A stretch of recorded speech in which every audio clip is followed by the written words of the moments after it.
Jadi apa saja sekarang orang pinginnya serba cepat. Ya kalau bahasanya orang modern itu kan inginnya efektif, efisien. Nah itu penerjemahnya kadang-kadang jadinya instan. Efektif, efisien ini terus sering diterjemahkan jadi instan. Apa-apa ingin segera, ingin cepat. Nah memang problemnya adalah kalau kita hidup hanya mengandalkan kecepatan, efeknya nanti dua. Yang pertama kita tidak bisa menikmati hidup. Hidup serba cepat itu kan kayak dikejar-kejar terus. Iya. Ngos-ngosan. Iya, ngos-ngosan. Yang kedua banyak hal terlewatkan. Jadi waktu itu kan kalau kita tidak perhatikan misalnya di sekeliling kita banyak hal bermanfaat. Begitu kita pinginnya cepat saja, mungkin kita bisa dapat 5 tapi cuma dapat 2. Karena keinginan cepat itu tadi. Dan mungkin ini juga Pak Faiz ya. Akhirnya ada hal-hal yang sebenarnya menarik atau penting bahkan tapi terlewatkan. Iya. Kayak saya dulu itu ketika masih ngantor, kan sering kali atau bahkan selalu itu terburu-buru karena berkejaran dengan waktu. Nah akhirnya ada teman-teman tuh yang cerita, oh di sana tuh ada taman bagus, ada kafe bagus, yang sebenarnya tiap hari saya lewati. Tapi saya gak ngeh gitu, karena terburu-buru. Iya, karena kita terburu-buru. Kalau pakai bahasa lain, kalau kita selalu dengan mode terburu-buru, khawatirnya dangkal. Jadi kalau ilmu misalnya terburu-buru, ya hasilnya dangkal. Jadi ngertinya hanya itu, dia tidak telaten untuk sabar. Mungkin banyak hal lain yang harus saya ketahui, itu kalau dalam hal ilmu. Jadi maka yuk penting untuk latihan sabar, mengendalikan proses, mengendalikan kesabaran mengikuti step-step sesuatu. Ini menurut saya penting. Makanya tadi saya sebut yang pertama, kita itu sering tidak menikmati hidup. Orang itu kalau mengejar kesuksesan ya, mencari keberhasilan ya, segera ingin hidupnya naik derajatnya ya. Tapi yang sering orang lupa itu menikmati step demi step, tahap-tahap. Tapi mengendalikan dirinya itu gimana Pak Faiz ya? Agar tadi kayak sabar dan lain sebagainya. Kalau untuk saya sih, saya enggak tahu kok tiba-tiba kata orang, wah Pak Faiz itu. Padahal mungkin ya enggak juga, ya kadang-kadang ya gelisah juga, kadang-kadang ya bingung juga, kadang-kadang ya rasanya terburu-buru juga pasti ada itu. Tapi menurut saya begini, jadi untuk ritme yang cepat tadi, kalau bahasa permobilan itu kita harus punya kendali penuh terhadap mobil ini dan remnya juga harus pakem.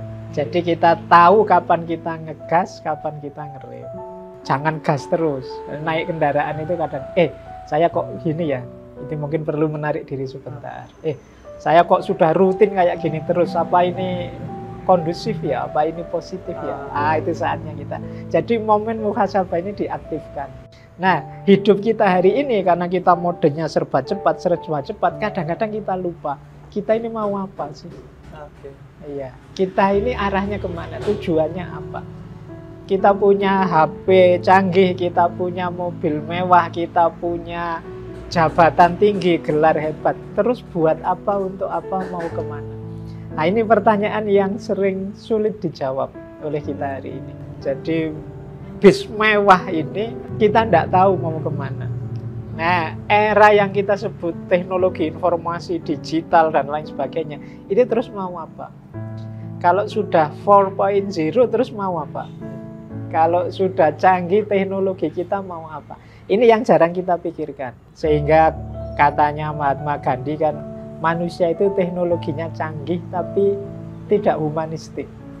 Nah humanistik ini bagi saya ya termasuk arah tadi. Ini mau dibawa kemana? Nah karena kita sangat cepat, apa-apa lari, apa-apa pengen segera nyampe, pengen segera. Cuma targetnya target artifisial kalau bahasa ya, target sementara yang ini tidak esensial. Jadi kayak tempat transit sementaranya saja, yang itu kita ingin segera sampai, tapi setelah itu ya sudah. Jadi makanya ada tokoh Stoik namanya Marcus Aurelius itu. Ini ada pepatah Stoik yang terkenal sekali.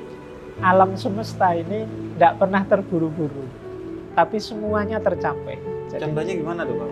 Iya, matahari dari timur ke barat, apa pernah ke susu? Biar segera nyampe barat, segera kan enggak. Ya dia sesuai saja ritmenya, sesuai asalnya. musim berganti kan ya sesuai saja aturannya, tidak pernah terburu-buru dan semuanya tercapai. Semuanya tercapai. Iya. Karena mereka sudah menjalani sesuai dengan tujuan itu. Ada tujuannya, dia tahu mau kemana dan untuk ke sana dia butuh kecepatan sekian dan lain sebagainya. Jadi dia ngerti pola yang harus dia jalani. Jadi sebenarnya tadi yang Pak Faiz singgung ya, Pak Faiz, yang terpenting itu kedaulatan diri sehingga kita bisa mengukur. Iya, jadi seharusnya ini berapa lama. Sering saya bilang kuncinya orang hidup itu 2. Tahu diri dan tahu batas. Tahu diri itu tadi, ngerti aku ada di mana, posisinya di mana, tujuan hidupku apa, itu bagian dari tahu diri. Besok mau apa dan lain sebagainya. Yang kedua tahu batas. Jadi tahu batas itu kita bisa mengendalikan keinginan-keinginan kita. Kita bisa ngontrol diri kita sepenuhnya, itu bagi saya tahu batas. Banyak kegelisahan kita hari ini justru sebabnya adalah kita lupa batas kita. Tidak tahu entah itu terlalu rendah atau terlalu tinggi. Jadi kalau ingin bahagia bagi saya ya kuncinya 2 tadi, tahu diri dan tahu batas. Ngomongin tujuan tuh kan kalau di filsafat ada teleologis ya, Pak Faiz ya, tentang bagaimana pentingnya tujuan, menentukan tujuan. Nah kita itu kan anak muda sering ya jalani aja, sehingga sering dari milih jurusan kuliah salah karena sekedar jalani aja, milih istri salah padahal ini fatal seumur hidup. Terus milih pekerjaan juga kadang salah karena ya dijalani dulu nanti.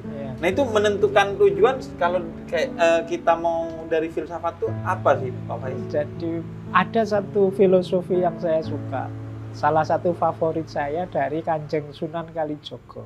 Jadi menurut saya ini menarik untuk jadi cara kita menetapkan tujuan. Kalau bahasanya beliau, angeli ananging ora keli. Apa tuh? Angeli itu kita mengalir seperti anak-anak tadi, tapi ora keli, tidak tenggelam. Jadi tidak tenggelam itu berarti kita tidak sekedar air kemana kita ke situ. Jadi kita mengalir ikut arus, tidak melawan arus. Melawan arus itu mungkin anti dengan situasi hari ini, anti kemajuannya, anti teknologi. Ini melawan arus, berat itu kalau ikuti. Tapi kita punya prinsip. Ora keli itu berarti kita tidak mengalir saja. Kita dengan mengalir itu kita menetapkan tujuan. Tapi tujuan yang tidak melawan arah. Tujuan yang menyesuaikan dengan situasi peradaban sekeliling kita. Jadi berarti dibutuhkan 2 keahlian, memahami situasi dan memahami diri. Memahami situasi tadi untuk mengalir, biar kita tahu ini zamannya memang zaman seperti ini. Nah, ora keli tadi berarti kita memahami diri. Aku punya prinsip, aku punya target, aku punya idealisme, aku punya ini untuk biar kita tidak sekedar ikut saja. Jadi kalau prinsipnya hanya mengalir saja, ikut saja, ya kalau pas alirannya beres membawa kita ke yang baik-baik. Kalau alirannya negatif, kita terbawa ke yang negatif. Nah itu tujuan itu kita pelajari, Pak Faiz, atau kita menentukannya?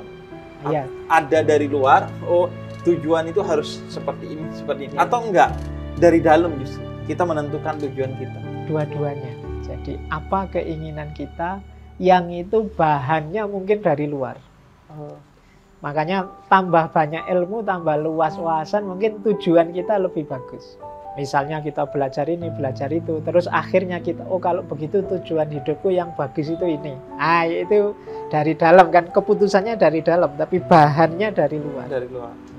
Jangan hanya dari dalam saja, tidak membaca keluar, tidak mencari bahan di luar, nanti kita sempit. Atau hanya nyari luar saja tanpa pendirian, nanti akhirnya kita bingung sendiri. Tadi itu, mengalir ke tempat yang tidak jelas. Tapi ke tempat tidak jelas tadi. Makanya penting menurut saya, dari luar semua itu pelajaran-pelajaran. Terus keputusan milih itu di kita. Jadi bahaya kalau kita tidak memutuskan sendiri. Pada akhirnya biasanya kita gadaikan pilihan itu ikut pilihannya orang lain. Orang lain begitu berarti saya baik begitu. Itu bahayanya kadang-kadang tidak cocok dengan kita. Biasanya melahirkan kegelisahan-kegelisahan, kerumitan-kerumitan hidup karena ternyata yang kita target itu tidak nyambung dengan situasi kita. Bahaya juga kalau kita tidak mau yang luar sama sekali yang tadi. Itu nanti kita sempit seolah-olah hebat padahal enggak. Seolah-olah canggih padahal banyak yang lebih bagus dari itu. Iya. Nah itu yang disebut angeli ananging ora keli. Jadi mengalir tapi tidak hanyut, tidak tenggelam. Tapi tetap berdaulat. Ya, jadi kita itu orang yang otentik tapi tidak egois. Jadi diri kita sendiri tapi tidak menang-menangan, tidak merasa diri sudah paling baik. Kita tetap mau belajar, mau dapat masukan. Nah, kalau ininya Pak Faiz, tapi tahu batas itu Pak Faiz. Itu kan sesuatu yang sulit banget Pak Faiz. Kadang kita tuh begitu sadar, oh kayaknya batasnya segini. Terus ada aja alibi-alibi, entah dari dalam diri atau luar, dari omongan orang, yang bikin kita akhirnya, oh enggak, masih oke lah ini. Jadi memang tahu batas itu nanti banyak berhubungan dengan kesadaran diri. Jadi kita baca diri kita, kita terima apa adanya, kita sadari potensi kita, terus kita optimalkan. Itu nanti hubungannya dengan batas. Karena saya tidak ngerti batasku, tidak ngerti situasiku, akhirnya apa? Target ini kemungkinan hanya melahirkan kekecewaan, jadi melahirkan kegelisahan. Jadi bukan berarti kita salah bercita-cita, cuma kita kurang realistis cita-cita kita karena kita kurang cerdas membaca diri kita, posisi kita. Jadi itu kemudian pentingnya ya kita memberi waktu untuk diri kita sendiri ya. Jadi kita harus, itu tadi pentingnya muhasabah, tafakur, membaca diri. Jadi ngerti, oh aku ini orangnya pemarah kok, maka aku hindari situasi-situasi ini. Itu namanya tahu diri.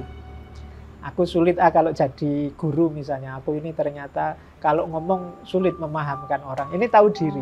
Jadi guru itu mulia, tapi saya tidak matok jadi guru, bukan berarti saya tidak ingin menyebarkan ilmu, tapi aku tahu diri. Aku ngomongnya tidak bagus. Mungkin aku lebih manfaat kalau di sini, bukan di situ. Nah, itu namanya, ini hidup semacam ini menurut saya lebih membahagiakan.